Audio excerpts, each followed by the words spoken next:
Just download the free Upside app and use promo code CHIEF for a 25 cents per gallon bonus on your first tank. That's code CHIEF for a 25 cents per gallon bonus. Bryan Honda presents the 2025 WIDU Anniversary Celebration, Friday, October 24th, 6 p.m. It's Quartet Night at the Crown Theater in Fayetteville, North Carolina, featuring Lisa Doe Smith and the Brown Singers, Tim Rogers and the Fellas, Doc McKenzie and the Highlights. Right now, Lord. Also at the WIDU 2025 anniversary, Zaccardi Cortez. Opening this year's anniversary Quartet Night, the McDuffies. WIDU Anniversary, Friday, October 24th, 7 p.m., the Crown Theater, Fayetteville, North Carolina. Tickets available online at the Crown Box Office, Ticketmaster.com, WIDU Studios, 2520 Murchison Road, WIDUanniversary.com, and regular WIDU ticket outlets. Welcome to Cape Fear Valley's Making Rounds Live, broadcasting and streaming live from the WIDU Community Room. The We Do Radio Network, WAGR in Lumberton, WYDU in Red Springs, WEWO in Laurinburg. Making Rounds Live on 99.7 FM, 1600 AM. We air every second and fourth Tuesday of the month. Making Rounds Live. The purpose of this show is to bring you information on health and wellness. Here's the host of Making Rounds Live, Omega Jones. Thank you so much, Ray. Welcome back to another edition of Cape Fear Valley Health's Making Rounds Live. I'm your host, Omega Jones. With school back in session, we're focusing on what families need to know to start the year strong. Today, our first guest is Miss Tatiana Allen. Miss Tatiana, she is the public health educator for Cumberland County Public Health Department, and we're discussing back-to-school vaccines, we're discussing screenings, and more.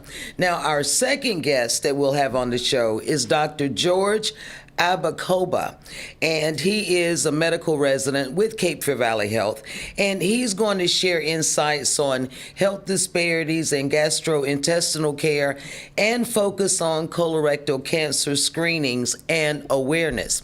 Now, ladies and gentlemen, because of the topics we're going to be discussing today, remember this program is for informational purposes only. This is not a time for you to self-diagnose. If you suffer from anything that we may discuss today, what I want you to do is find yourself a healthcare professional. Now, as you know, 49,000 students returned to school yesterday in our community.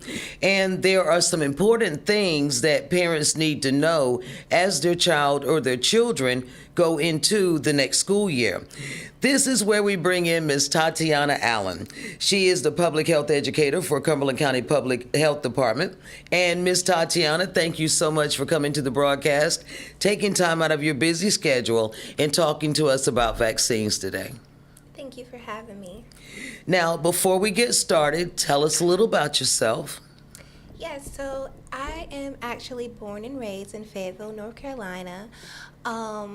And what brought me to my role as a health educator is my background in public health and my passion for serving the community. Tatiana, traditional school year started yesterday. Why is the back-to-school season such an important time for families to focus on their children's health? Back to school season is such an imperative time to focus on your child's health because it is the one time during the year that you are reminded to have your child's immunizations, their screenings, and their wellness checks up to date, which are all critical things for preventing illness. As far as services that the Cumberland County Child Health Clinic provides for families, what are they? So our clinic offers immunizations as well as vision and hearing screenings. We also offer nutritional counseling as well as developmental assessments, and everything that we have to offer is listed on our website at cumberlandcounty.govnc.com. I'm sorry. CumberlandCountyNC.gov. Yes. I only know it because I say it so many times during a given day. All right. And ladies and gentlemen, Miss Tatiana Allen, she is our guest today, the public health educator for Cumberland County Public Health. We're talking about back-to-school immunization screenings and so much more as your child enters into the new traditional school year. Now, Tatiana, screenings that are required for children, what screenings are required for children who are entering schools in North Carolina, or you might as well say Cumberland County? Yeah, so students are required to have certain vaccines like DTaP, polio, MMR, and varicella, along with a health assessment before starting school. And how do these vaccines help detect potential health concerns early? So, excuse me, getting vaccinated early helps prevent at least 14 illnesses. So, getting immunized early can actually detect those things. Ladies and gentlemen, our guest today on Making Rounds Live, Miss Tatiana Allen. She is the public health educator for Cumberland County Public Health, and we're talking about back-to-school vaccines. Now, if you have a question that you would like to get to Miss Tatiana, what you can do is you can call us at the WIDU studios. Miss Glenda, amazing lady, she's going to answer the phone, and the telephone number is 910-483-6111. Again, 910-483-6111. And we can get those questions answered. Also, because of the information that we're going to discuss and share today, what I want you to do is share this broadcast. There's going to be too much information for you to try to be a middleman, and you are going to miss something. So what we want you to do, instead of trying to recall what we discussed, just share the broadcast. And that way, you don't have to worry about missing anything. But like I said, our guest today, one of our guests, Miss Tatiana Allen, she is the public health educator for Cumberland County Public Health or Cumberland County Health Department. Now, Tatiana, let's say the school year is started yesterday. Beyond required screenings, are there any other health checks that are recommended? Yes, other recommended health checks would include the flu, COVID-19 and RSV vaccines. You can come into our clinic during a walk-in basis at no cost, no matter your insurance. Can you walk us through what vaccines are required for different grade levels in Cumberland County? I know we have kindergarten, I know we have 7th, we have 12th grade. So could you walk us through that? Yes, so when students enter 7th grade, they're required to have a Tdap booster and the first dose of meningococcal vaccine. Then before entering 12th grade, students must receive a second dose of the meningococcal vaccine. These requirements help protect students and keep schools healthy. And could you walk us through, well, let's see, so parents can get a complete understanding of the vaccines and what is essential for children. Well, I guess you've already said it, you've already answered the question, but in case someone is joining us, Yes. just joining us and they missed it, I want to make sure they hear it. Yes. So parents can gain a complete understanding. Why is it essential for children to be vaccinated before going into the school year? Yes, it is essential for your child to be immunized before entering school to keep them safe as well as the community safe. A lot of people, when we mention vaccines, Tatiana, you already know they poo-poo at it. So talk to us about the safetiness, the effectiveness, and the side effects of the vaccines. Yeah, so parents can be reassured that vaccines are very safe and highly effective. According to the CDC and the American Academy of Pediatrics, serious side effects are extremely rare, and most children only experience mild reactions like a sore arm. Let's talk about situations where a child is missing multiple vaccines or they're behind schedule. Is there a way that parents can catch up those vaccines? Absolutely. So we work with parents on a case-by-case basis. So parents can feel free to call our clinic or just simply walk in. Again, because we offer immunizations on a walk-in basis. So yes. Ladies and gentlemen, Miss Tatiana Allen, our guest today on Cape Fear Valley Health's Making Rounds Live. School started yesterday. We're talking about back-to-school vaccines because, as you know, your child has, if I'm not mistaken, 30 days to get that information into the school district. Yes. So your child does not be pulled out of school. Yes. That's the reason why we're talking to you today and trying to get you to understand the importance of getting your child vaccinated for this new school year. Tatiana, how can parents track their child's vaccination records or screenings throughout the school year? Is there a way they can do that? Yes, we do have access to medical records. So again, feel free to come into our clinic or give us a call, and we could get those medical records. Let's talk about exemptions. Okay. What are the state rules about immunization exemptions? Yes, so according to the North Carolina Department of Health and Human Services, only medical and religious exemptions are allowed for vaccines.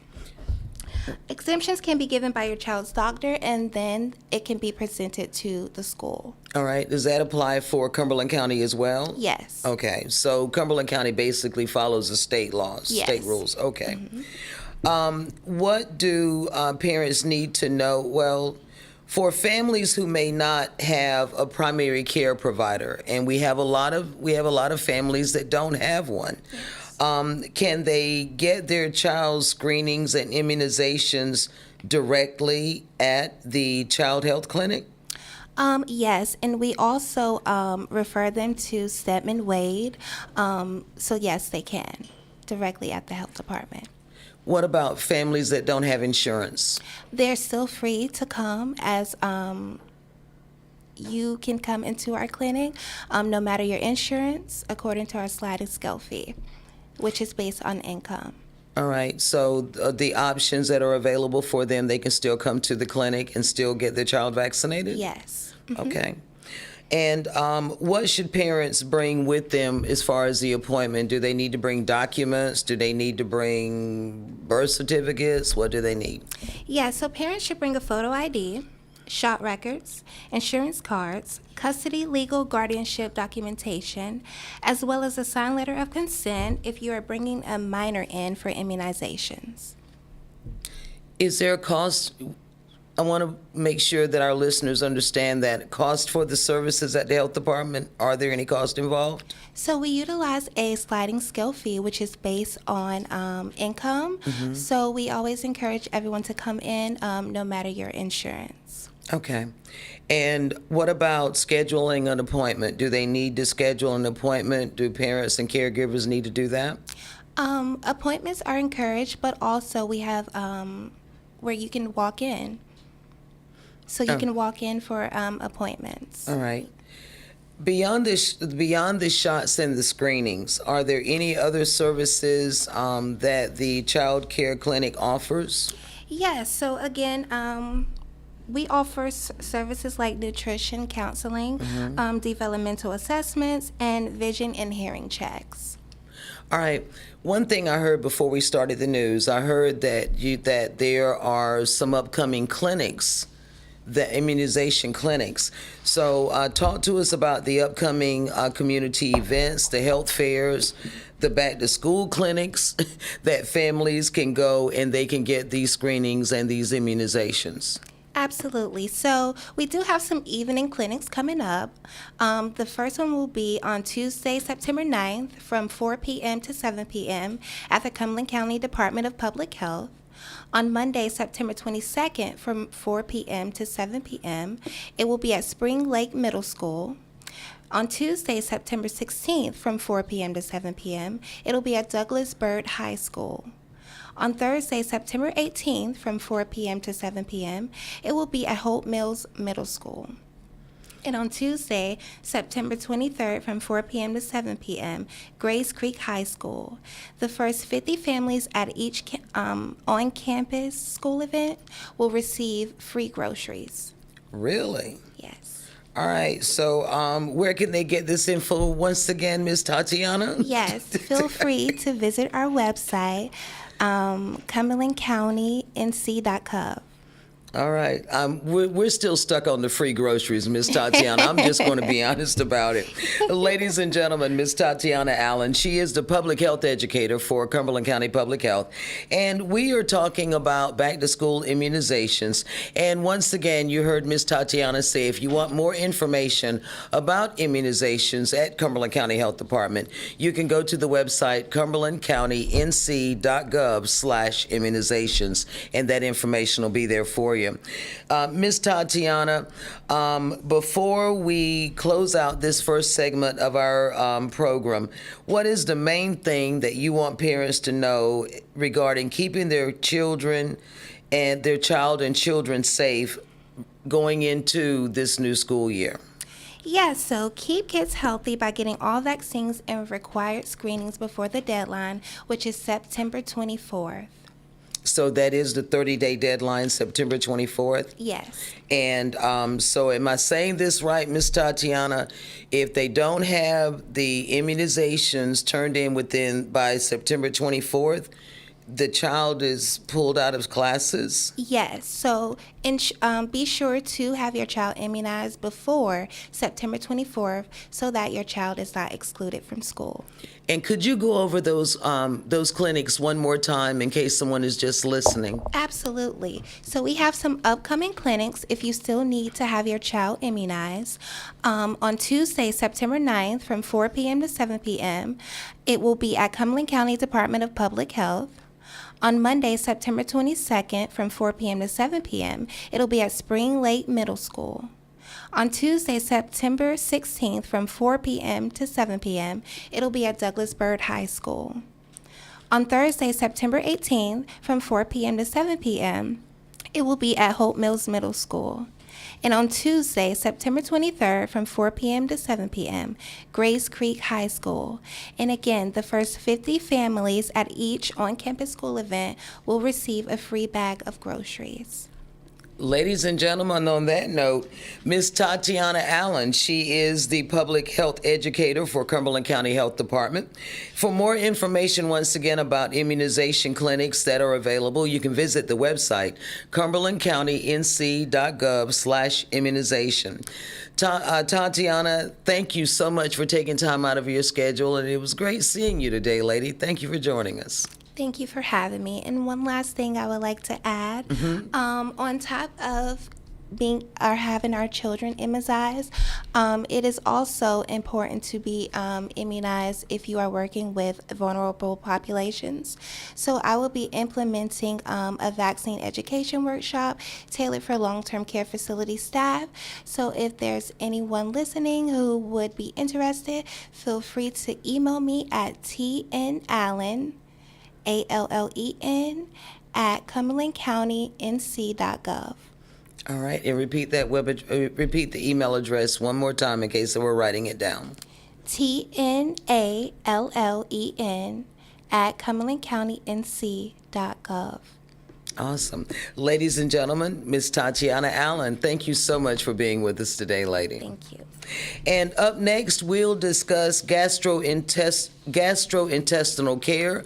Colorectal cancer screening is up next on Cape Fear Valley Health's Making Rounds Live. Make sure you stay close. We'll be right back with more of Making Rounds Live. Cape Fear Valley's Making Rounds Live. Broadcasting and streaming live from the WIDU Community Room on 99.7 FM, 1600 AM. The We Do Radio Network. Many North Carolina municipalities will hold elections this fall, and it probably won't be registered Democrats or Republicans calling the shots. It's the unaffiliated voter, according to Western Carolina University political scientist Dr. Chris Cooper. In an unprecedented move, President Trump has announced he is firing Federal Reserve Board of Governors member Lisa Cook. Transportation Secretary Sean Duffy announced today they are taking action against 3 states for not enforcing English language proficiency requirements for truck drivers. California, New Mexico, and Washington. He's giving them 30 days to comply or they lose federal funding. Across North Carolina, students are heading back to the classroom, but their devices are not. Limiting device use in schools is a move backed by research. The American College of Cardiology has issued a vaccine guidance for those with heart disease. Mike Rayleigh, NCN News. I'm Jamie Monticelli, WIDU Radio News. The Cumberland County Department of Public Health will be offering back-to-school immunizations evening clinics in the health department and several schools throughout the county. The free clinics will be available for students entering kindergarten, grade 7, and grade 12. For students entering kindergarten, grade 7, and grade 12, September 9th, 4 until 7 p.m. at the Department of Public Health. For students entering grade 7 and grade 12, there are events planned for September 16th, 18th, 22nd, and 23rd. Those are at various schools around Cumberland County. The Fayetteville Police Department wishes everyone a safe back-to-school season. They have a quick refresher on North Carolina's school bus stop law. Knowing the rules, keep students and drivers safe. Stop for flashing red lights and stop arm. There are 2-lane roads. Both directions stop when that happens. 4 divided or 4 or more lanes. Only traffic behind the bus stops. Watch for students and slow down near bus stops. From WIDU Radio, I'm Tuesday morning, already feeling more comfortable out there. Temperatures in the 60s and dropping humidity levels. It's going to set the tone for much of the next several days. Today, we're partly sunny. Temperatures still make it into the lower to potentially middle 80s. Overnight, a clearing sky, even lower humidity. Temperatures upper 50s, lower 60s. Mostly sunny Wednesday with highs upper 70s and lower 80s. For the North Carolina News Network, I'm meteorologist Chris Michaels in the Weather Center. Bless the Lord. I'm Dr. Ann T. Newell, pastor of the Soul Harvest Apostolic Church, the church not just there in the community, but there for the community of Spring Lake, North Carolina. We're looking for more than a few good men and women to join the team. Iron sharpeneth iron. We may have what you need. You may have what we need. Catch the vision. Join the team. Join Wake Up. When life feels overwhelming, knowing where to turn can make all the difference. That's why crisis services are here for anyone at any time, no judgment. If you or someone you love is struggling with mental health, substance use, or feeling lost, crisis services are here for you 24/7. Compassionate, low or no-cost services. Whatever your crisis, you always have options. Find the support that's right for you. Visit ncdhhs.gov/crisis services. You took the first step and quit smoking, but even former smokers may still be at risk for lung cancer. That's why SaveByTheScan.org wants you to know about a new low-dose CT scan that can detect lung cancer early. It takes only 60 seconds and could save your life. You took the first step, now take the next. Visit SaveByTheScan.org for a simple quiz to see if you're eligible and talk to your doctor about screening. SaveByTheScan.org is brought to you by the American Lung Association's Lung Force Initiative and the Ad Council. This is Apostle V.L. Whitfield of Righteous God Ministries, 2444 Orange Drive. You are listening to Wake Up. This is Sarah Alford, and I am the pastor of Joy Fellowship Outreach Ministry located at 18336 Highway 87 West, Tar Heel, North Carolina. And I am excited to be a part of Wake Up. We now return to Making Rounds Live. Cape Fear Valley's Making Rounds Live. Broadcasting and streaming live on the WIDU network, 99.7 FM, 1600 AM. Here's Omega Jones. Welcome back to the second segment of Cape Fear Valley Health's Making Rounds Live. And up next, ladies and gentlemen, we are going to talk about gastrointestinal care and colorectal cancer screening. And we are doing this with Dr. George Abacoba, and he is a medical resident at Cape Fear Valley Health. And Dr. Abacoba, welcome to the broadcast. Thank you for having me, and appreciate you giving me the opportunity to speak to everybody in the community about this important topic. First, tell us a little about yourself and what inspired you to get into the healthcare field, because truth be told, Doc, you look like you could be a model. Maybe in my past life, but age is catching up to us. But yeah, it's a little bit of a long story, but I'll try to condense it as much as I can. But again, I'm Dr. Agbakoba, and I'm from Nigeria originally. I was born in a town called Onitsha, for those who may know, who are Nigerian. And eventually we made our way to the States when I was kind of in my late to early teens. We had moved around to different places. I've lived in Venezuela and moved to Maryland, which is where I kind of grew up for the most part.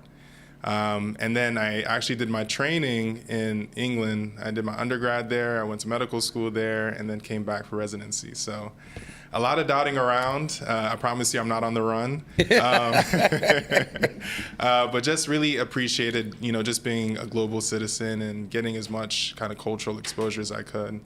And then to your question about what brought me into the healthcare field, it kind of started for me as a little story when, I was a young child. We went to go visit, home in Onitsha. And there's regular blackouts, as many people know. And my sister had a very severe asthma attack, and there was no emergency services or anything. We had to drive ourselves there. The hospital was out of power. There was candle lights in the hallways. And as a young child, that really left a pretty big mark on me.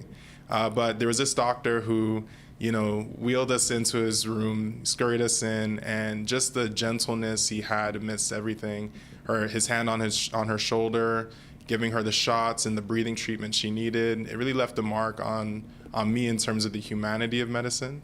And then I think overall, combined with kind of my experience, getting clinical experience in underserved communities, I think that all helped to really build me and shape me into the professional I am.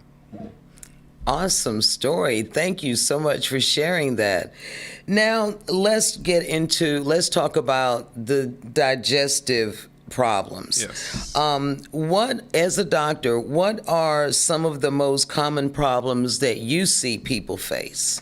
Yeah, this is a huge topic in itself. I could break this down even into a series, but I'll kind of give probably a good top 5 conditions, and this may overlap with a lot of people out there who are listening.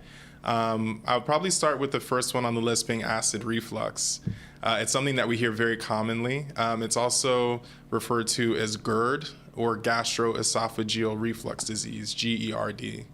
This affects over 60 million Americans, and acid reflux is a big problem and also a big business in terms of pharmacy and treatment.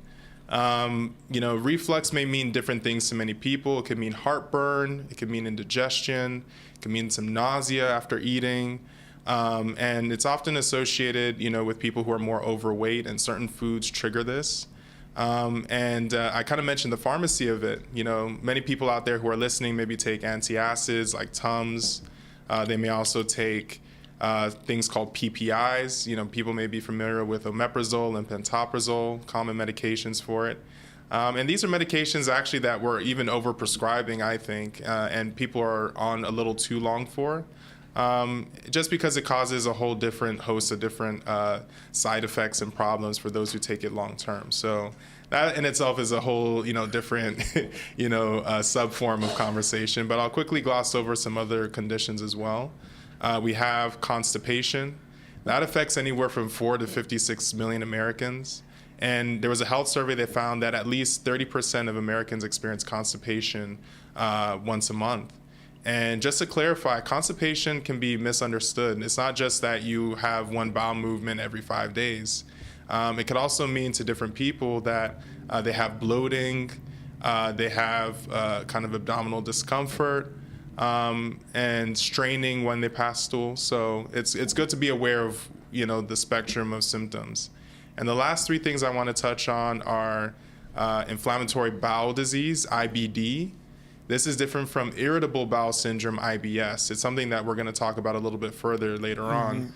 but I'll just quickly gloss over them and say that IBD is a condition that compromises two conditions, actually: Crohn's disease and ulcerative colitis. We'll touch on that a little later, but this is a condition that's linked to genetics, family history of IBD, and also stress has a play. And then we have IBS. IBS, irritable bowel syndrome. People find that they can get constipation, diarrhea. Often their pain is relieved by passing stool. And it's actually a diagnosis of exclusion. We actually try to rule out every other condition before we get to IBS. Mm-hmm. A lot of you out there listening may even be formally diagnosed or informally diagnosed, i.e. self-diagnosed.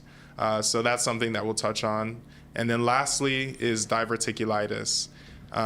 It is a condition where there's an outpouching of your bowels because there's a weakness in your wall. You can get stool that kind of sits in there and gets it inflamed. People get some very severe abdominal pain. And also at times diarrhea. So that's kind of a good top 5 to kind of review. Ladies and gentlemen, Dr. George Abacoba, he is a medical resident with Cape Fear Valley Health, and he's giving us some very interesting information today. Now, Dr. A, I'm just going to say Dr. A for right now. Make your life easy, that's fine. You mentioned heartburn versus indigestion. Sure. I thought they were the same. So yeah, it's interesting. I mean, they're all kind of clumped under the same umbrella in a way. So heartburn really, if we're going to relate it clinically, is usually due to acid basically coming up from your food pipe, into the bottom of your food pipe or even into the mid parts of your food pipe. And that's what actually causes the heartburn. Indigestion can be part of that, and indigestion can lead to reflux, but they could also be mutually exclusive. Indigestion is something we also call dyspepsia in the clinical world. And that can mean a whole host of different things. It's not just related to reflux. How we eat, does that affect our does that affect our digestive health? Yeah, exactly, it does. You see with people with acid reflux, on top of weight loss, it's very important to know what triggers your reflux and your indigestion. Spicy foods, coffee, alcohol, sweets, these are things that tend to like what we call exacerbate or trigger the pain or the reflux. So it's good to know what triggers are important for you. And also trying to stay away from them, as these can make your symptoms worse. Ladies and gentlemen, we are talking with Dr. George Abacoba. He is a medical resident for Cape Fear Valley Health. We're discussing irritable bowel, IBS. We're discussing IBD. We're discussing colorectal cancer. That's what we're talking about today. Now, Dr. A, before we go into and start talking about colorectal cancer, what were some of the other important factors and facts that you want to get out about the gastrointestinal care? Gotcha. Yeah, sure. So I'll keep it very simple. I think there's many different risk factors that are associated with colorectal cancer. Generally speaking, cancer is what we call multifactorial. There's multiple factors that can be associated with it. There could be a family history. And I really want to emphasize that for those who are out there listening, make sure you have transparency with your family members, with your parents and your parents' parents. Know what is going on in the family so that you will be able to understand what you need to be screened for appropriately. And we'll talk about that later with screening. Those with like first-degree relatives that have cancer is a big risk factor for cancer in your generation and further. So don't just think about protecting yourself, but think about protecting those ahead of you, your offspring and your offspring's offspring. The other risk factors include stress. Diet also has a role, interestingly, which we'll talk about in a little bit. And also, we talk about cancer as a singular thing. There can also be other cancers in the body that spread to the colon too, and to other parts of your body. So again, it's all about screening, being aware of what you have and what you're at risk for, and making sure you're doing timely screening to monitor for it. And Dr. A, could you stress one more time how important knowing your family history is? Yeah, absolutely. So I think it's something that can be at times a taboo for certain families. Even as a doctor, I'm of course privy to some of my parents' medical information, but I think it's very important to know because you just don't know what you might be at risk for until it's too late. And one thing that we'll really emphasize when it comes to cancer as a general topic is, cancer, we want to, move towards earlier diagnosis and screening of cancer. Oftentimes people get screened too late and you have late stage or end stage cancer and it's too late. And I want to emphasize in this particular conversation, colorectal cancer is largely preventable. When it's diagnosed in the early stages, it's as high as 90% preventable. When you wait till the disease has spread to different parts of the body, there is at most a 15 to 20% chance of you surviving over 5 years. So that can be a scary thought for most people. So I just want to emphasize that too. Ladies and gentlemen, Dr. George Abacopa, he is the medical resident with Cape Fear Valley Health. We're talking about gastrointestinal care, and we're talking about colorectal cancer screening today. Dr. A, let's start with the basics as far as colorectal cancer. Explain what it is and explain why it is. You mentioned it earlier, but I want listeners, in case they glazed over it, I want to make sure that they hear it. What is colorectal cancer and why is the screening so important? Sure.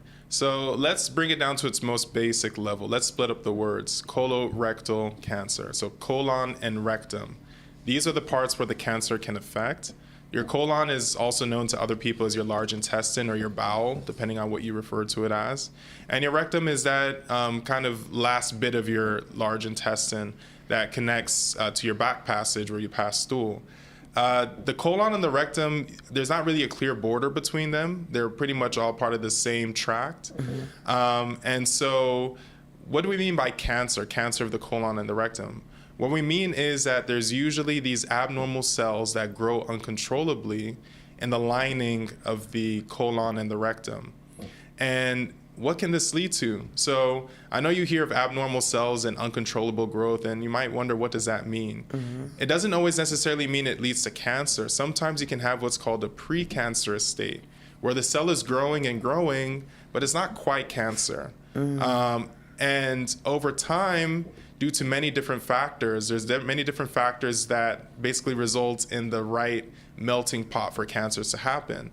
The cancers could be fed well, in terms of the energy they receive.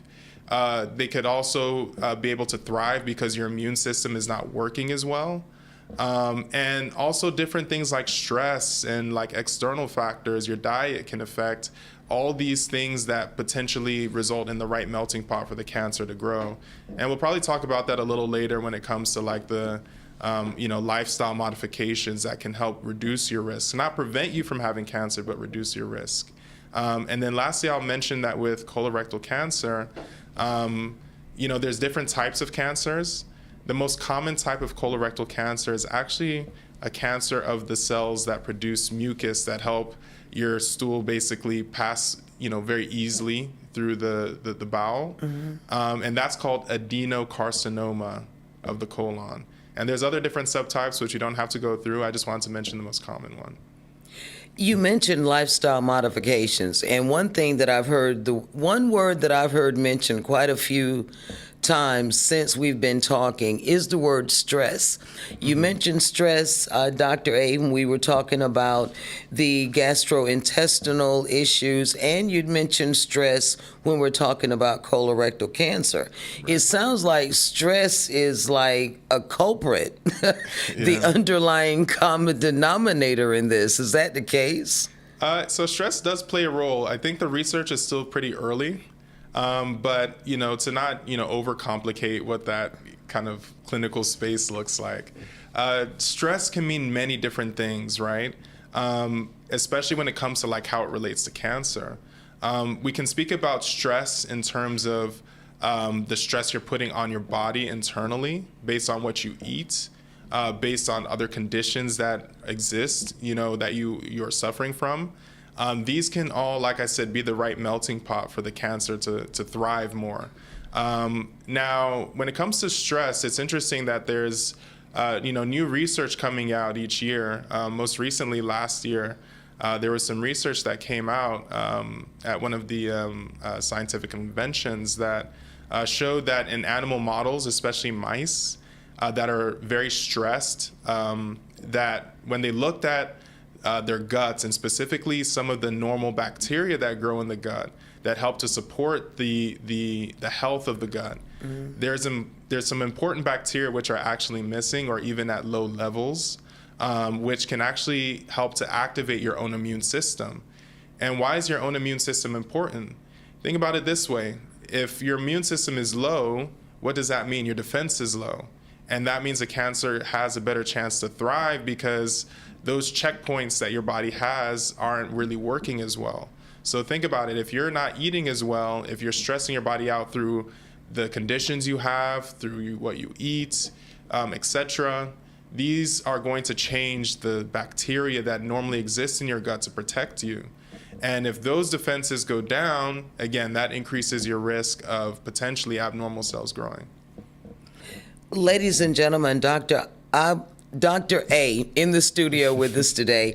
He is our guest on Cape Fear Valley Health's Making Rounds Live. You talked about you talked about lifestyle modifications. So let's bring in the risk factors for colorectal cancer.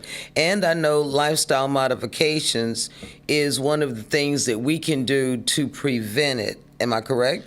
Well, to be more specific, not necessarily prevent, but to reduce the risk. Okay. So, in big conditions like cancer, they're, like I mentioned before, multifactorial. There's multiple different factors. Not one thing is necessarily going to cause it. There's things that are more highly associated and things that are less associated. Mm-hmm. So let's talk about a few of those things. So one of them is going to be your family history. Like we mentioned earlier in this show, knowing your family history. Is there any relatives that you have, for example, who have colorectal cancer? These are going to be very important when it comes to our conversation about screening and when screening happens. Normally screening is going to be, when it comes to colonoscopies, which we'll talk about later, is normally every 10 years. But if you do have a first-degree relative, this is going to change, and you're going to have it more frequently and much earlier than other people. Other risk factors include genetics, so to keep it very simple, sometimes some people have abnormal genes that, like I talked about, the melting pot of things working for the cancer. There's abnormal genes that mean that your immune system don't work well, and that means the cancer has a likelier chance to grow uncontrollably. And then the few other risk factors include lifestyle, like we mentioned. I really want to emphasize diet, and it's something we'll talk about a little later about, the importance of diet, what you put into your body, and how that actually really affects you clinically. Sometimes we talk about diet in a bit of an abstract way and connect it more so with weight gain and so forth, but we can talk about it a little bit further later on about how it really impacts your gut, and how there's a relationship between your gut and your brain and how things work and how responses are made. Let's go ahead and talk about that. How important is gut? How important is gut health and our diet? Let's talk about that. Go ahead and go into that. Absolutely. This is probably one of the kind of biggest and hottest points of conversation, I think. We've always known for many years and decades, it's nothing new, diet and health go hand in hand. Your doctor says it, your mom says it, your dad says it, everyone says it. And sometimes we need to kind of put it into perspective. And I'll frame it like this for everyone. In your gut, there's over 500 million nerves, right? And these nerves collect and relay information from over 38 trillion, not million, not billion, 38 trillion bugs that normally exist in your gut to maintain its health. And there's over 1.3 trillion immune cells, which also the nerves receive and collect information from. And all of this information connects to a pair of nerves called your vagus nerve in your tummy. And this nerve connects all the way directly to your brain. So think about it this way: what you put into your body and how that's processed in the gut and how that might disrupt the gut means that all this information gets sent to the brain, and your brain directly responds based on what you put into the body.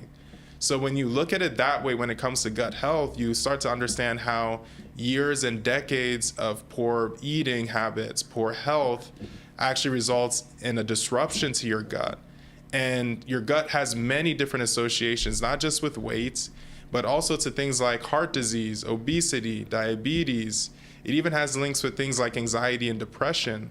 So I can't emphasize how important it is to try your best to maintain a good diet. And what does a good diet look like? High in fiber, low intake of red meats, keeping processed food to a minimum, processed sugars and carbs. All of these things in the short term, we all have our bad days. But if we're talking about decades of, poor health, this is what happens, when we see, people come into our clinic after decades of poor health. They have all these conditions, and they all are interlinked. And in fact, they probably also have a contributing factor to the gut. Wow. Ladies and gentlemen, Dr. Abba Koba, he is with us today. We're talking gut health. We're talking colorectal cancer. And Dr. A, let's talk about the guidelines, because I know that's important. Yes. What are the recommended guidelines? Because they change, seems like every single year. Yes. And what age should a person begin? Sure. And this is it can be a little bit of a complicated thing for most people, but let's speak about someone who is at average risk. And what do I mean by average risk? That is someone who doesn't have like a family member, like a first degree relative who has colorectal cancer. They don't have certain abnormal genes that increase their risk for colorectal cancer, just your average person. So the guidelines before used to say that colonoscopies, which is basically, like many people know, it's a thin, flexible tube, rubbery tube with a small camera at the end that we put through your back passage. And it basically wiggles in all the way through your bowel or your large colon. Mm-hmm. And we use this to be able to look for things, not just cancer, but for what we call polyps. These are like little growths, that have little stalks and have little growths that grow on top of them. We look for many different things, sources of bleeding, and so forth. And, colonoscopies are usually the first line gold standard when it comes to being able to rule out colorectal cancer. So this is done every 10 years from the age of 45 to 49 upwards to 75. Now, if you're between the ages of 76 and 85, on a per person basis, we will make a decision on whether you would benefit from a colonoscopy. And anybody over 85 should ideally not be having a colonoscopy because it doesn't necessarily benefit them in terms of the rest of the life expectancy they have to rule out other things. Okay. Now when it comes to you having certain genetic, like what we call predispositions or abnormal genes that increase your risk, this is going to differ depending on the patient. But the screening can start as early as age 10 to 12, depending on what condition you have. And you might need colonoscopies every year. The last one I'll touch on is IBD, not IBS, but IBD, inflammatory bowel disease. So those with IBD / Crohn's disease or ulcerative colitis, however you're diagnosed with, these patients usually will require screening usually about 8 years after they're initially diagnosed. And they usually should start getting colonoscopies every 1 to 2 years. So you can see the big difference between someone who's at average risk every 10 years to someone who has risk factors. And I'll just lastly touch on a few other things. One is that there a few options to actually screen you for colorectal cancer. It's not just colonoscopy. There's something called fecal immunochemical testing, or FIT test. You might have seen it in the mail and maybe thrown it away, or maybe you've actually used it before. That's the Cologuard? Cologuard, correct. Yeah, that's Cologuard. Yeah, so... so those are really accurate? Tests. Are those really accurate? So no, actually. So yeah, I hate to break it to you, but their purpose isn't necessarily to rule out colorectal cancer. It's actually to help get you one foot through the door and getting you to actually get screening. So the FIT testing basically works by checking for small amounts of blood in your stool. The Cologuard actually also checks for DNA in your stool and also the blood. And by doing this, it basically gives us a threshold to say, you know what, if you're positive, we think you should have a colonoscopy. So you can see how that might encourage somebody more than saying, hey, you're 65, never had a colonoscopy before, come in. When you have a test and you think, oh, wow, I'm tested positive, I need to come in, that's going to encourage more people. And those tests you usually get every 3 years. It does have a high rate of false positives and negatives. What I mean by that is they're not diagnostic. They don't exclude colorectal cancer. And just because you're positive doesn't mean you have it either. But it's going to increase your chance of having it if you test positive, which is why you should come in and get a colonoscopy. Dr. A, let's talk about the misinformation that's out there about colonoscopies and other GI procedures. What are the most common myths that you hear as a doctor, and how can listeners basically separate fact from fiction? Sure. I mean, I think, you know, it's interesting when it comes to ruling out colorectal cancer and having colonoscopies. You know, most people, when they think of, like, for example, lung cancer, right? You think of lung cancer with having a CAT scan of your lungs, right? You know, getting some imaging done. It's very separated from you, right? You stand in a room, you have, a scan done, and you go home. You're probably there for no more than half an hour to an hour. Now, with the colonoscopy, I think it sounds a little bit more intimate for most people because there's prep involved. You have to take bowel prep. And you also have this thin tube that's put in the back passage.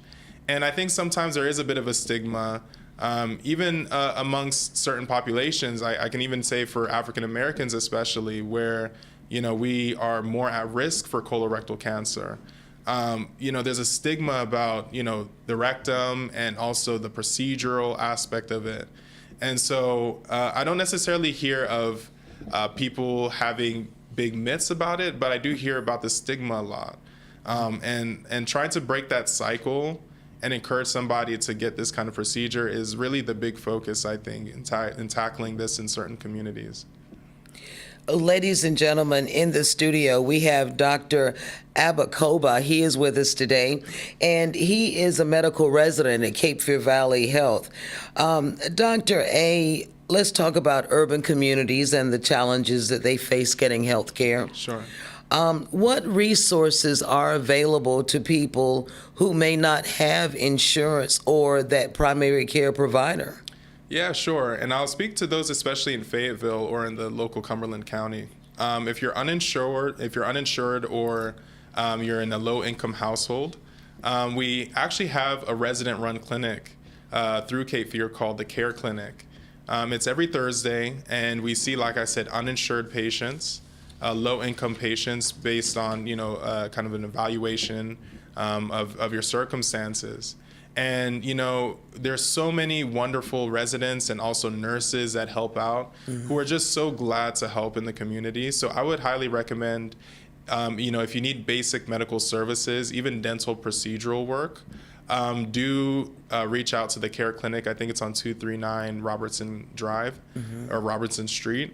You know, they are very helpful. Another resource I would recommend checking out is the Fayetteville Adult Health Clinic. I believe that's through the Cumberland Health Department. Okay. They actually can offer at times, you know, or refer you for kind of free screening services or medical services. So do check them out. And lastly, I believe there's an institute called the Coastal Institute. I believe it's within North Carolina. And they actually do big studies. And one of the studies they do is actually looking at patients, and their risk of colorectal cancer. And so they may actually offer free screening for those who are between the ages of 45 and 85, who've never had a prior colonoscopy done before. So do check out the Coastal Institute. Search it. They may be able to offer some help. Let's talk about people living in the urban areas, and let's talk about nutrition and gut health. What advice do you have for people that are living in the rural areas regarding nutrition and their gut?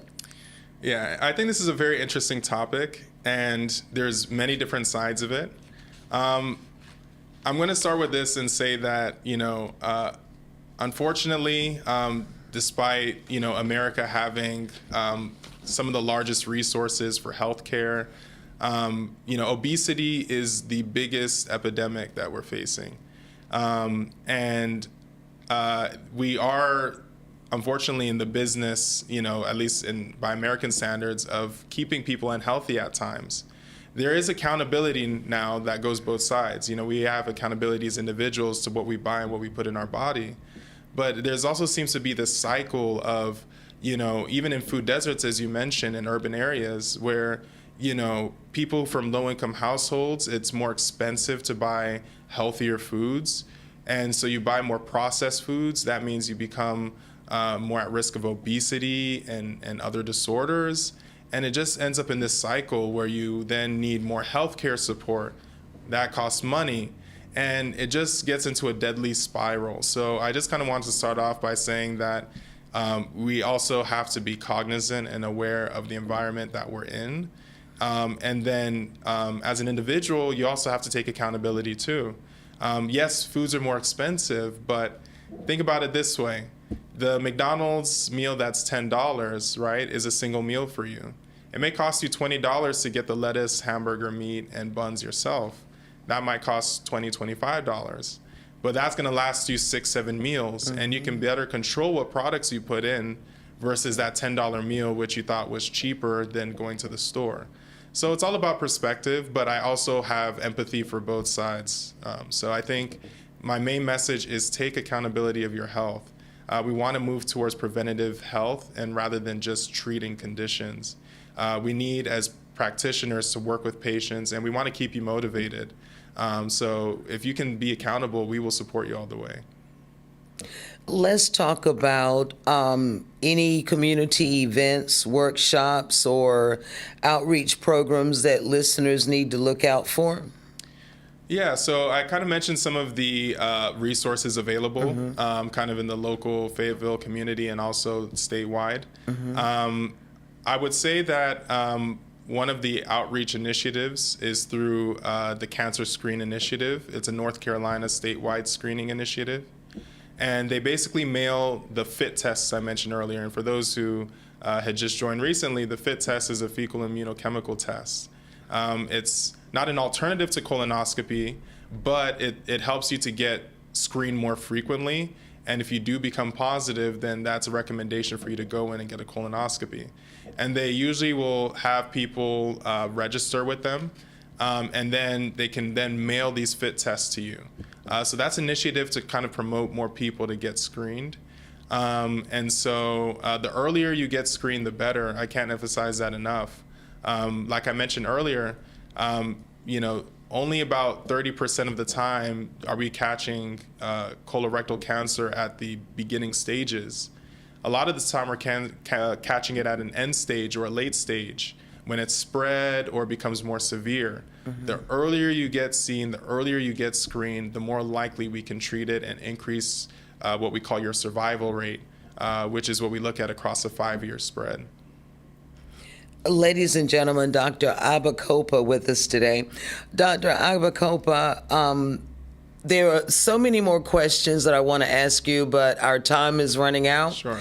So what message would you like to share with our listeners about staying proactive with their gut health? Sure. I think the biggest thing is when it comes to being proactive is being active. It is an active decision to be able to take control of your health.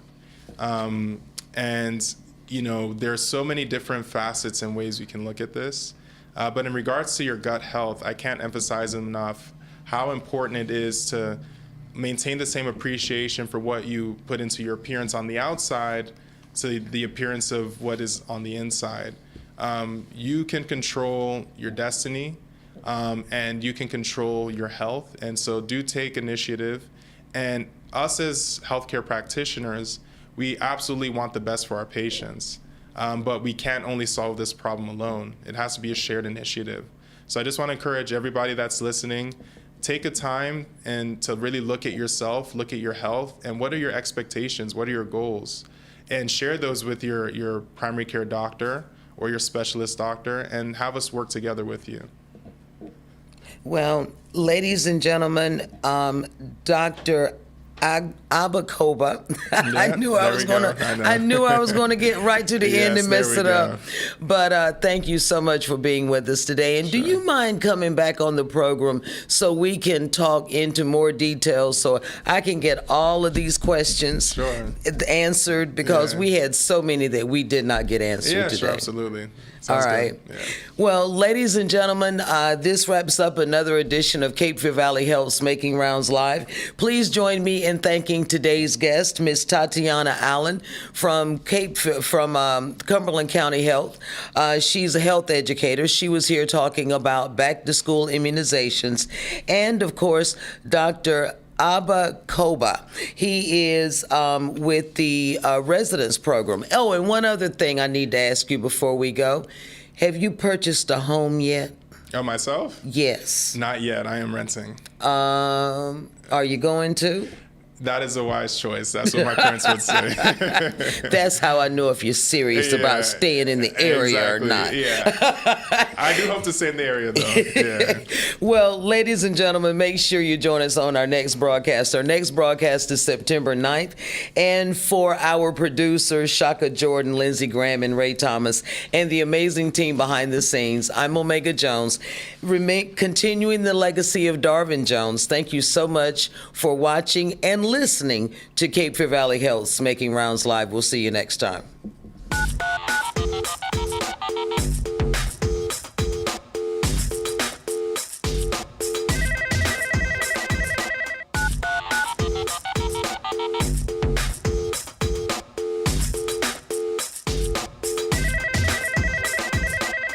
Your station for inspiration and information.